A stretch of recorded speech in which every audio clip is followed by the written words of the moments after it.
Hello, everybody, and welcome to Watch and Complain episode Who Cares? Because we're talking about, I think the first thing that I've been excited for in a while in regards to what we watch on this show is the Book of Boba Fett, Chapter 1. So I have a good amount of notes about it, more than about the show, about stuff that happens in the plot of the show, but more kind of overarchingly about the show itself and what I've been impressed with and what I'm not impressed with and hoping goes away as the show continues. But right out of the gate, I really enjoyed it. I enjoy what they're doing with Boba Fett versus what fans want done with Boba Fett. And a great comparison would be a show like from right out of my notes, right out of the gate, I love what the show is going to be. It's not going to be like the abysmal shit show called Dexter New Blood, which if you like Dexter New Blood, that's fine.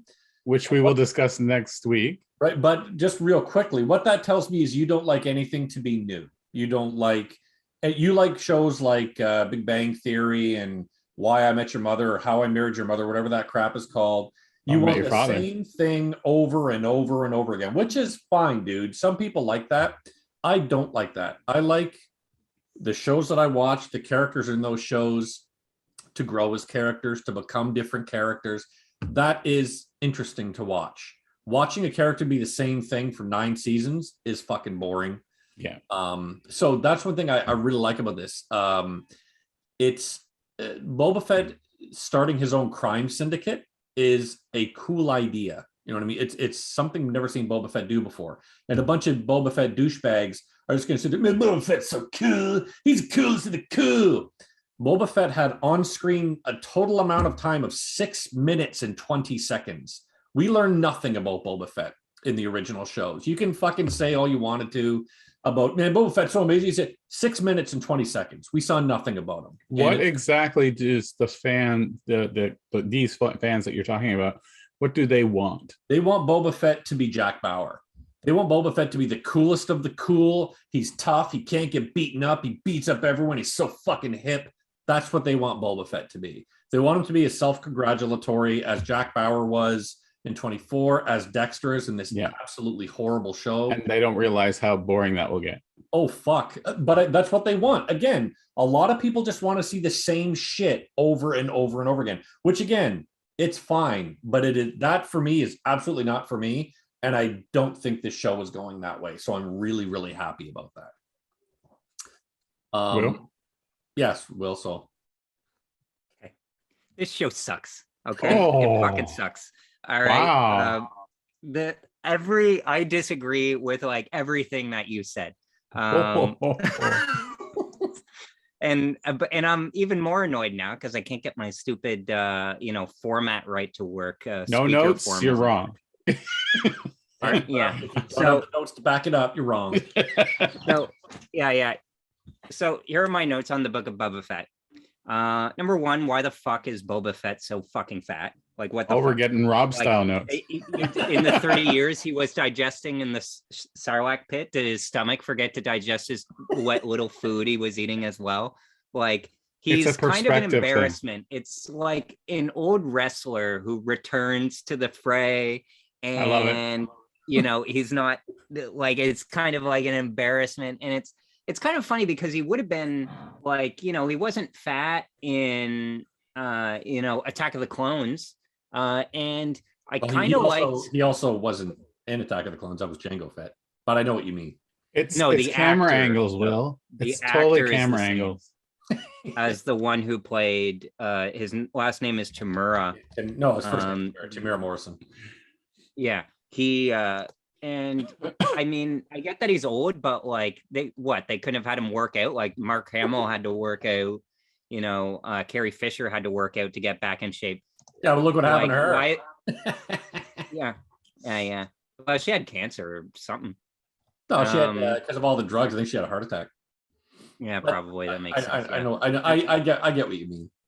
So going off that, it's like, so Boba Fett isn't the best in the business anymore, and it's like, okay, so then he's just like the Mandalorian. Like, what's the what's the point if they're at the same skill level? Like, I get the appeal, the kind of John Wick style. Like, he's been out of the game for a while. He's not the best, but it's like, but that base is already covered. I liked how they dealt with Boba Fett. I thought it was really pleasing in The Mandalorian, but like here, I'm just kind of constantly battling beyond lining Disney's pockets. What's the point? And I don't think that'll be answered. Like, why does an intergalactic bounty hunter want a throne in Tatooine? That's like saying, yeah, I really enjoyed my trip around the world in Eurasia. Let me become a politician in Tunisia. You know, it's just kind of like it. To me, it makes no sense beyond like budget reasons that he'd like stay on Tatooine. It's somewhat bothersome. And how come this isn't like an origin story? Like, I guess going by the documentary that accompanied it, it's like they already covered it on the crappy animated TV shows. But like, I guess Disney only likes to play lip service to the prequels without actually like pretending that they exist, because they don't want to piss off like the 50-year-old fans who like love the originals or something, you know, instead of doing actual writing. Because, and I wish we had the original part to this, but like I was thinking when we were watching you know, him tied up for the second time out on Tatooine in the sand, and just thinking how rote and by the numbers this all was, and thinking, man, I wish there was somebody, I wish they had hired a professional and somebody more with directorial vision. And then I saw that it was Robert Rodriguez who directed, you know, the Mandalorian episodes pretty well. And I saw that it was written by Jon Favreau, and it made me think, you know, this needed new blood. Like, they should have cast a newer person. They should have hired some like actual new directors and stuff, because I don't think that I think we're definitely going to they're all fans, but I don't think they have much more to say on it is my thing. I think we're definitely going to get those surprise directors and stuff like that, because they did that on Mandalorian. This is going to be the same. But I don't need thing in a celebrity different look. directors. I just want fresh, something new. Yeah, and I don't think that this is. I'm just kind of like, okay, this is Mandalorian light, is what it feels like. It feels like a replacement because Mandalorian wasn't done on time, which, by the way, like, why not? Like, why are all the media companies so incompetent when it comes to like producing one thing a year? Like, everything has to take 2 years now to get it done. Like, what were they doing? Like, sitting on their ass for a year and a half, like spreading their content thinner? Ridiculous.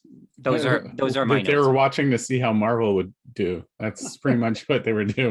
But it doesn't matter what Marvel does, because they're supposed to be treated as another company anyway. Like, it's not like, yeah, Lucasfilm has always been an independent company, but it's always benefited when Lucas is like, I'm not going to pretend to what everybody else is doing. You know, War of the Worlds costs 125 million, and you know, Batman Begins costs 150 million. I'm going to make a movie for like 113 that's actually cheaper than the previous two prequels, because like, I'm not, you know, it's just efficiency. And I just don't think it's like an efficient show at all. I don't think it gives enough depth. I think what Disney was doing was watching Marvel stumble out of the gate, fail like they did with those 3 terrible shows that they put out, and then realizing, okay, what are the mistakes we don't make by watching those and not making those same mistakes? What 3 terrible shows do Falcon you the mean? Winter Soldier, Loki, and this absolutely execrable fucking Hawkeye. They are absolute failures of Hawkeye only just finished, and all of those Hawkeye wouldn't have been out yet. And also, all of those shows were big hits anyways. Follow a formula, and that formula is a failure. Yeah. And I think they're following but they're following the Mandalorian formula for Boba Fett. Totally disagree. Absolutely disagree. Okay, as a casual fan who likes dabbling in Star Wars, I don't follow any of the Clone Wars, any of the cartoons, none of the Bad Batch. I love Mandalorian. I thought it was great. I was very in on that one. I would say this one, although was simple, as Will said, it was a cut and paste idea and nothing super original. I still really enjoyed it. I think the story played out well. I really enjoyed this show, and I'm looking forward to more. Yeah, I feel like this, like the Boba Fett was made for Star Wars fans, like original, like Will pointed out, original trilogy fans. Whereas The Mandalorian was made to try to usher in a new audience of people. You know what I mean? To give some canon. What's that? Sorry. To give some canon to something that people wanted to know about. The Mandalorian was made to be, okay, let's try out this new idea. And they're like, okay, we got some pretty moderate success with Mandalorian, you know, the whole, but what worked about the Mandalorian? It was callbacks to the old show. Grogu being Baby Yoda, everybody calling him Baby Yoda. Yeah, that was huge. Yeah. It looks like the fan base has spoken. They want the original stuff again. That's why we're getting the Boba Fett. And then Disney being, you know, and I know Disney is, as like George Lucas likes to refer to them, the white slaver company. They're smart, and they're like, okay, let's give the original fans what they want, and then the next year we're going to give the prequel fans what they want, which is the Obi-Wan TV show. So they're very, very specific. They're very, very strategic with how they do things. Whereas Marvel is just a shit show. It's throw everything at the fucking board and see what sticks. And yeah, it's kind of like a Netflix. I find it funny that you attribute, like, because you're essentially saying Lucasfilm is like, you know, being the geniuses here, because they pretty much like do this themselves. And it's like, oh yeah, Lucasfilm, the ones who like who flip-flopped on the director and wasted 4 years of production on episode 9 and then rushed it with J.J. Abrams, who had to reshoot like or bring in somebody else to get Rogue One to like work correctly as a film, who canceled, and this is what it feels like, the remains of whatever a Boba Fett idea was for a feature film, and then now we get the scraps. And it's kind of like Hawkeye. Yeah, and to me it feels like, but with Hawkeye in Marvel universe, it's like you can run on the fumes of Marvel. Like there's enough going on in that universe where like you can coast, and that's what that show was. I think we'd all agree to that. You have enough of a fan base that you can coast for sure. Yeah, whereas Star Wars to me has always felt too sparse for that. Like only the Clone Wars is the only one where it's like, okay, this is a living, breathing city. Whereas for me, it's like the whole wait and see, questions will be answered approach doesn't work as well. Where I'm thinking like, okay, he got out of the Sarlacc pit pretty easily. Like I thought for such a, like that is where he was essentially in the myth for all of this time since before I was born. I know it's only like, you know, actually, no, I don't know. How long has he supposed to be in the Sarlacc pit? Is this immediately? Is this 5 years? I think it's they're not really specific on it. The fact that you see a stormtrooper makes it a bit questionable as to how long he's been in there, but yeah, they don't really. Is it like a stasis thing? Like is it? Well, it's like you're how is he supposed to you you're supposed to be slowly digested over a period of 100 years, right? Yeah, but you die of starvation first. No, it's exactly, the idea and is yet that he's so fat. Also, I'd like you guys to remember that you're looking for logic in a movie about a space bounty hunter that is in a pit that looks like a vagina with teeth. Good shows operate on their own logic. I want the logic. Operate on their own logic. We need to know the logic of this, because if you're saying that he's in there for thousands of years. Oh my gosh! If he's in there for thousands of years, operate on that logic sense. Because he goes in a skinny guy and then he climbs out like super fat. It's because he's been eating stormtroopers this whole time. Yeah, clearly. He wakes up like he just like woke up from a nap. They should have just recast him. Rob, I need to know the why canon. Is he burned all over? It's like you know, well, it's like an acid pit. You're digested, right? So that's my. No, I get that. All of his armor is still intact. He had his helmet on. Yeah, because he's Boba Fett. What does that mean? The same thing. He's Hulk why did Hogan. they add to Boba Fett? It's fucking stupid Hawkeye. See the difference between Boba Fett and those shitty Marvel shows, and I'll just say that the shitty Marvel shows are actually entertaining, and this it's going to be something that I constantly go over. The Marvel shows are for people that have pablum for intelligence. Not that any better. Do I have to like? Am I expected like? Is this going to be like a Wheel of Time situation where like, are we going to have to review this every single week? Because I don't want to watch this fucking stupid show. You don't have to. You can just sit there and cry in the corner. My dad didn't want to watch it. Listen to me go on about how superior it is. You know what? If Rob has to sit here and watch Hawkeye.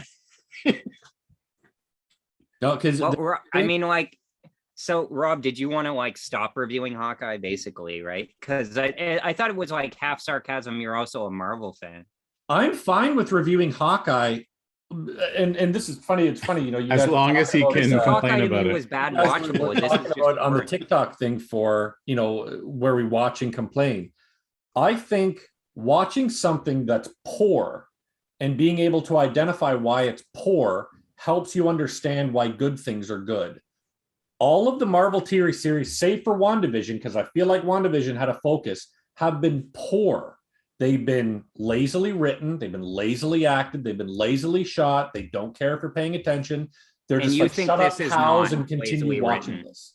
And what's that, sir? Like, this is, do you not think this is just as lazily written, if not more so, and lazily shot? Then like, this would not go down. Like, Jon Favreau isn't the best writer, but this will not even go, this doesn't crack his top 5. You know, I care about the people, not even just being a Star Wars nerd, because Fennec Shand is new. Yeah, I cared too. So, but I care about the character in the show. I could give 2 fucks about anyone in Hawkeye, anyone in Loki. But like, who are the characters? There's Boba Fett, and then the lady who is on the Mandalorian. Like, that's it's the same. Like, what are the characters? Fennec Shand isn't from Mandalorian. Like, that's the thing, is I think you're Fennec Shand. You guys know all this. They never mentioned his name on the show, and that's why you guys think Marvel is good. And I know all this stuff about Star Wars, and that's why I think there's a rich mythology here. I didn't think like I think you're overrating my opinion on like Hawkeye because we shared the TikTok of the one good thing. Hey, Alex. Hi. That's my son. Yeah. I'm proud of him. But if we take a quick break, him and I made Rice Krispie Squares today with Oreos in them. Nice. And he did a great job. Like chopped up Oreos? Like crunched up. Just... Oh, nice. Dexter made mashed potatoes. Good job, mister. Love you. Yeah, I thought for the, like, I didn't think Hawkeye was great. Like, I criticized it pretty much like at every turn. I just want us to, you know, the watch and complain wears a bit. But yeah, I didn't think it was like a good show. I thought it was watchable, but it's like not good for me because The Mandalorian in particular received a bunch of Emmys. Like, I don't understand how it has another level of respectability to it because I don't see it. Like, what did you really like about this, Rob? Like, beyond stories, like in terms of like technical craft. About what's this, Boba Fett? Yeah. All right. Well, I'll just go through my list. I like the initial opening showing Jabba's palace because the opening of Return of the Jedi and the ending with the Luke Vader battle are really the best parts of the movie, and it helps you forget the Ewoks. Not even mentioning them at all. That was nice because the Ewoks are the worst part of Return of the Jedi. Ewoks were never even near Boba. No, they were never near Boba Fett. But you can't be reminded of Boba Fett and Jabba's palace without remembering that the Ewoks were an important part of Return of the Jedi. You know what I mean? And that entire I guess what I mean is that entire opening sequence of Return of the Jedi is the best part of the movie. And then the movie meanders and goes nowhere for a little bit, and then of the 3 battles that are happening at the end, the 3 I should say like plots that are happening at the end of Return of the Jedi, the Luke Vader battle is the best one. Mm-hmm. What's the third plot? Yeah, so it's like the Battle of Endor, the Death Star explosion, and the Luke. I mean, that's good cross-cutting though. Like, it is, but it also means that you've got to put your emotion in the story. You're jumping around the place, and it's hard to get entirely focused. Like, you know, think of the end of Back to the Future where Marty's fucking racing down the street. He doesn't know if he's going to hit 88 miles per hour. He doesn't know if he's going to hit that fucking string that Doc is trying to get the lightning down of. You're entirely solely focused on all of that. That's what you do with a story. You have one plot arc that's going on. In Star Wars, you have one plot arc. In Empire, you have what's the two plot plot exactly of this show? Of Boba Fett? Boba Fett building his crime syndicate. Okay. Of the show or the episode? Or yeah, the show or this episode. Yeah, this episode. For me, from what I'd say for this episode, it was one, Boba's got to get out of the Sarlacc pit. We all had to see that. Which he does with pretty great ease. Yeah, I wasn't very happy with how he got out, but again, it's a means to an end. It's like stupid Hawkeye being deaf, but only deaf when he needs to be deaf. It's a means to an end. It's supposed to try to tell this story a bit further. Hey, I just remembered they really forget that she's like, does Maya even have like a last scene where it shows her being deaf? Like, does that even matter? Like, that because didn't it's really not even matter the story anymore. It's yeah, she was just Marvel like writing, kicked off. Yeah, lazy Marvel writing of, oh shit, we wrote ourselves into a corner with this character. Fuck it, you know. And we'll explain it in her show. To go back to bashing on Star Wars, I think the teams behind the Star Wars shows learned a great big fucking lesson from that absolutely abysmally bad Rise of Skywalker, where they're like, holy fucking shit, fan service is one thing, but we can't take it too far, and we can't write ourselves into a corner. We just Mandalorian was already doing it better before Rise of Skywalker came out. Like, they came out at the same time, and basically, and Mandalorian did just a better job. So I wouldn't say that there was anything learned similar to how your was handed timeline doesn't that Ryan Johnson closed Last Jedi with, which was a multitude of bad decisions, because Ryan Johnson is a relatively good writer, but not for Star Wars. You know, he knows how to close the story. Of Last Jedi was strong, like the very ending, like her meeting Poe for the first time, and you realize, whoa, Last Jedi, again, if you think of a character arc, every single character in Last Jedi begins exactly where they start. Nobody has an arc, nobody learns anything, nothing happens to any characters, and all the rebels effectively end up exactly where they started. The story starts out futility then? That movie is a lesson in futility. It has some good points, but it's a lesson in futility. Ryan Johnson. I'm going to bring you back to the show. All right. Yeah. Let me. Any more notes? Yes, a whole bunch of them. So I'll go through them real quick, and then we'll bitch about them. I like going back to Camino. I liked that little shot from him. But it's just a throwaway shot.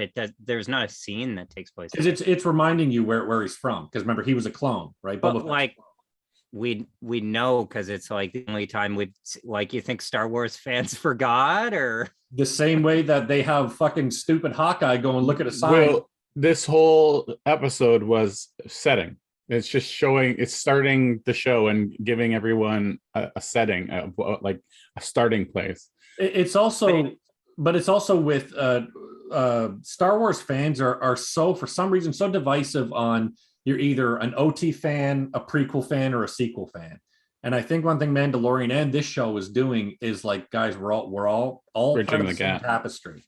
You know, like, we can dislike and like stuff about every part, but we're all part of the same rich tapestry. That's why I feel like, because Dave Filoni is a big prequel Dave guy. Filoni is so overrated. Like, I think Dave Filoni's a wonderful writer, and he's really good with female writers, but he's a bit of a geek. Not female writers, I'm sorry, female characters. He does, and watching the best of like behind the scenes documentary related to Boba Fett and the creation of the character, it's just like annoying to see, somebody who's done about an eighth of the work that George Lucas has done receive so much praise without releasing or being directly involved with any theatrical movie. When everybody else was pissing on Lucas, Filoni was the one guy that kept on reminding people, this is the universe that he's built. We need to live within the boundaries of it, because if we don't, we get stuff like Ryan Johnson. But but that didn't work because they go back on it so many times. Like the whole, George Lucas's more realistic interpretation of the Force was just absconded with, of the midichlorians, which I know is unpopular, but isn't that just like going against exactly what George Lucas was trying to go out there with? I don't understand what your question is. I'm saying, well, you were saying Dave Filoni is the one who reminded us that we need to live within the bounds of the universe, but I'm saying every Star Wars decision I've seen in recent years is basically ignoring whatever the prequel is set up to basically placate the audience of nerds that is keeping the original series people happy, which is killing the franchise. Like it's No, I disagree. The reasons for those poor decisions are all Kathleen Kennedy, which is unfortunate. I don't hate Kathleen Kennedy, but she has. But you just gave Lucasfilm, credit earlier on for like, oh well, they deserve, because they waited in. To who? Kathleen Kennedy is not Lucasfilm, but she's the president of Lucasfilm. She is the president. Her. Yeah. But what I'm saying is there are good decisions and there are bad decisions. There have been more bad decisions. I think all the bad decisions have been mostly hers. She was the one that hired Rian Johnson. She was the one that brought back J.J. Abrams. She was the one that got rid of Lord and Miller. All the poor decisions in the Star Wars franchise have been her fault. How do we know that wasn't, though, the CEO of Disney, Bob Iger? Oh, Bob Iger, for as much as you can believe him, if you read his book, he had nothing to do with that. That was all Kathleen Kennedy's. Kind of the opposite, because he mentions how in the book he mentions no movie gets greenlit without my say so. He says to Alan Horn, and there are various threads about him. You remember the same message that he had after the failure of Last Jedi? He was like, "We need to scale back, and this needs to be better distributed." Which is like a retreat, because I was kind of like half on board, and I know you were too, like kind of half on board with The Last Jedi of like, okay, this kind of sucks, but let's be optimistic and kind of see where this is going. And then they do just a full scale retreat. Okay, do we have any other points about the episode? Yes, yeah. I'm sorry. So one thing I really don't like is the retconning of the stormtroopers having breathing apparatus in their helmets. Mm-hmm. We've never seen that before. That was one of the two real stinkers of the show. There was two real that was kind of stupid. That was the first one. Stormtroopers don't. That's why they pull their helmets off, no problem. Just fucking helmet. There's no breathing apparatus in it. Mm-hmm. The Jawas finding him, and then including the whole Sand People portion, feels a bit too close to the Mandalorian. So I'm hoping we get away from Tatooine with incoming episodes as Boba builds the crime syndicate. I don't think the crime syndicate's going to be. That's what we've seen in the Clone Wars, that the Hutts are all over the galaxy. So I think he's going to go to the places that the Hutts have had their crime family, and that'll be the way that we get off Tatooine, because we really need to get off Tatooine. Mm-hmm. One thing Favreau and Filoni really are pretty good at, and they're not the only ones, there's other people who are very good at it, is they can get across exposition without dialogue. And that's something that's really necessary when you have people that aren't speaking English, like Tusken Raiders and Jawas and shit like that. They also have both Boba Fett and the Mandalorian are very, man with no name-ish from the Sergio Leone trilogies, where they're a complete ripoff of it.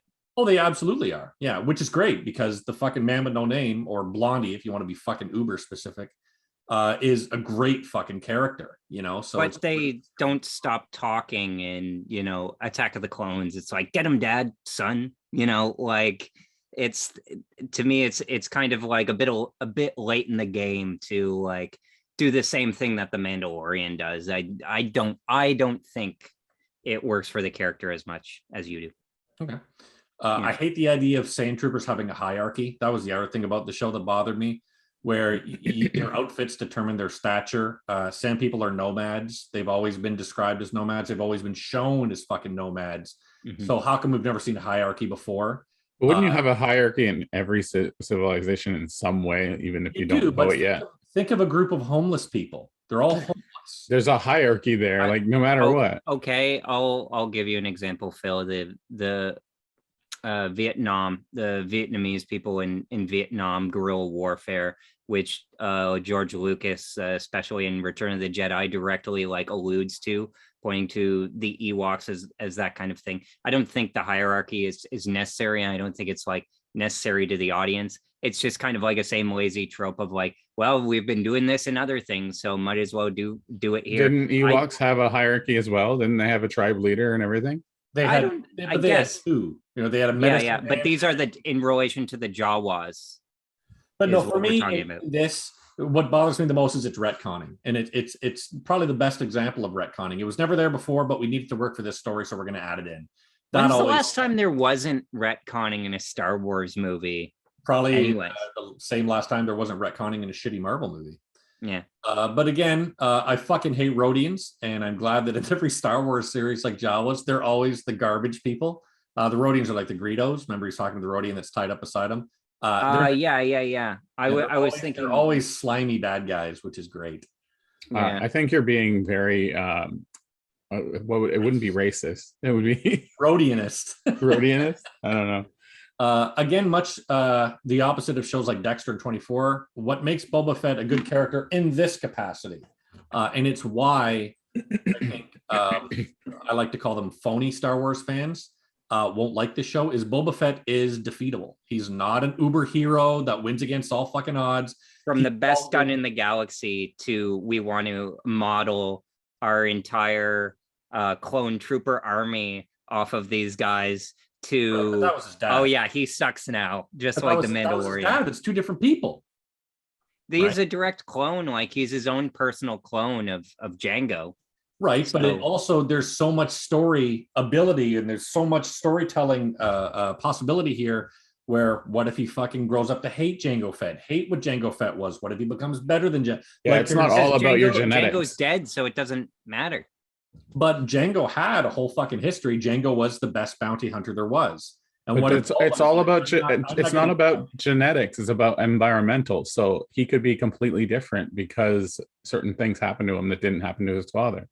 And my point is he's like Saul Goodman, he's like Marty McFly. He fails a lot, and that way when we see him succeed, when we watch him go through his arc, it's a lot more rewarding than just watch something like Hawkeye. Well, you know he's alive at the start, you know he's going to be alive at the end. And I'm going to use Hawkeye because it's a great bad example. That and Dexter, where in this most recent episode of Dexter was like, yeah, I guess I am pretty good at stuff like that. It's like, why don't you go fuck yourself?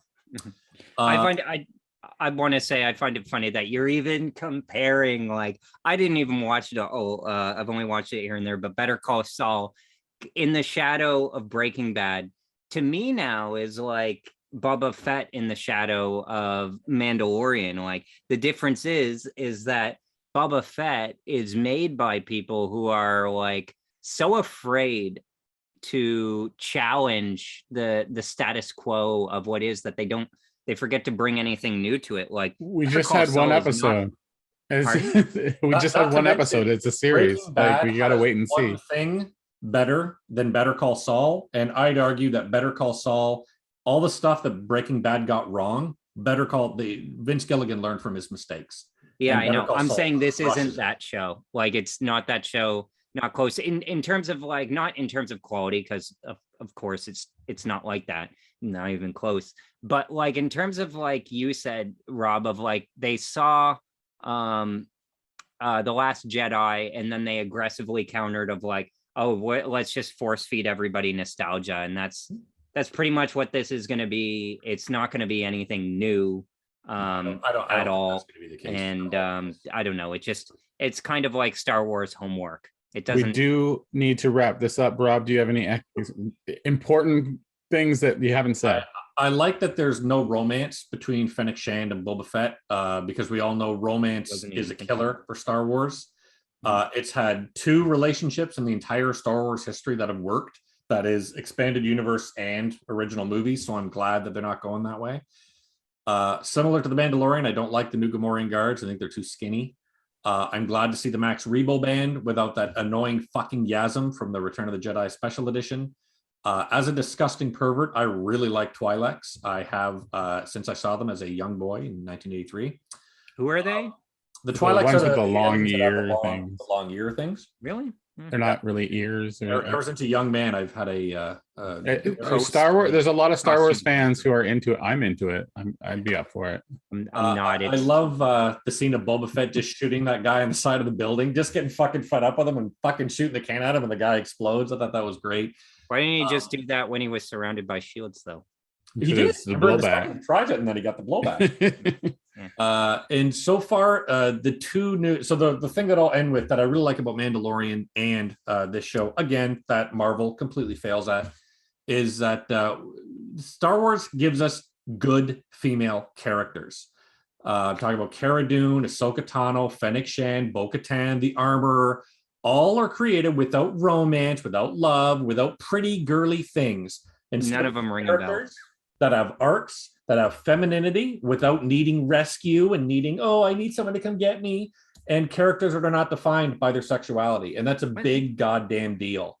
And then you look at last time a female Marvel character though needed a guy to save them. Did you fucking watch Hawkeye? Every single woman needed a man to rescue her. Every single one. Yelena didn't. Except need fucking Hawkeye in every single episode. But by the end, she does, like, she takes on Kingpin by herself and gets beaten. And oh my god, who am I? But a guy doesn't. Who's gonna get to help me? Hawkeye's gonna fucking get to help me when this terrible series goes to season 2. Mm-hmm. Every single female character in Hawkeye needed help, needed a man to get them out. My final thought is just that all the female characters, like that, obviously you're more into the extended universe of Star Wars than I am.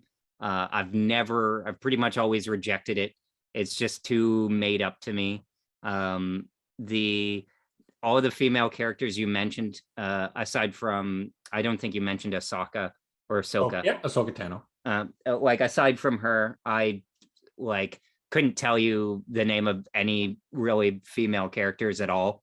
I mean, the arguments about Rey speak volumes in that, like, she's not, she has zero dimension. Yep. And I'd like to point out that how many Marvel TV shows have we gotten in the last year from Marvel, and how many have we gotten in the last year from Star Wars? We got one Star Wars episode in a year. Because Star Wars knows what quality is. And so many more.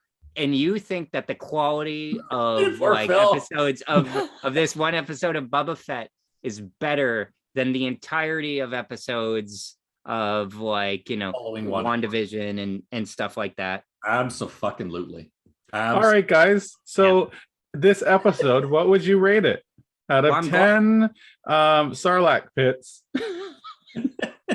Out of 10 vagina teeth. For me, it's definitely not a 10. It's got some problems with it. I'd give it an 8 out of 10. I think it's a great start to the series. I'm at least glad that me and you, Rob, have something. This is probably like the first thing where we've been as far apart on our opinions. I think like we've pretty much, like, I can't think of anything else we've. That's why I'm curious to see how you feel about Dexter, because that'll be a fun argument as well. Don't stop it. Wait, keep it for the thing. What's your rating? Well, aside from being glad that we have something to actually argue about, I'd give it, like, I've always wanted to see Boba climb out of the Sarlacc pit. I think fans always have. I would have rather seen it in a movie. I'd give it a 3 though, just for realization. It's like a fan could have come up with. It should have been like Buried in the movie, and it's just him the whole time. Oh, I'm so fat and old. Bring me back to a water tank so I can heal. I give it a 7.5. He should be wearing. There should be like a sticker or a Weight Watchers sticker on the side of that back to tank. That's how you know that he's losing weight. Yeah. Say your goodbyes, Rob. Goodbyes, Rob. Visit us at watchingandplaying.com. Visit Phil. Where Phil? Visit me. Where do they visit you? Filmgamer.com. Everybody get vaccinated and get your boosters, so we can all be in the same room together and we can all yell at each other in person. I have my boosters. Why aren't we in the same room? I got my Phil, Will, did you get you? No, I haven't gotten my booster yet. You got to go to the drive-through. I got the flu shot, so I wanted to wait a couple of days before getting my booster. So I got my booster Sunday, and it was funny. The girl pulled up my arm, and was it the drive-through? Yeah, the drive-through. Yeah, the same. Love the drive-through. And she goes, "Oh my god! All right, I'm gonna put this needle right in Boba Fett's head." She fucking stabs a needle into Boba Fett's head and gives it to me. Nice. All right, that's the end. Bye, everybody. Complain.com. Boom. Hawkeye sucks. Recording. Stop.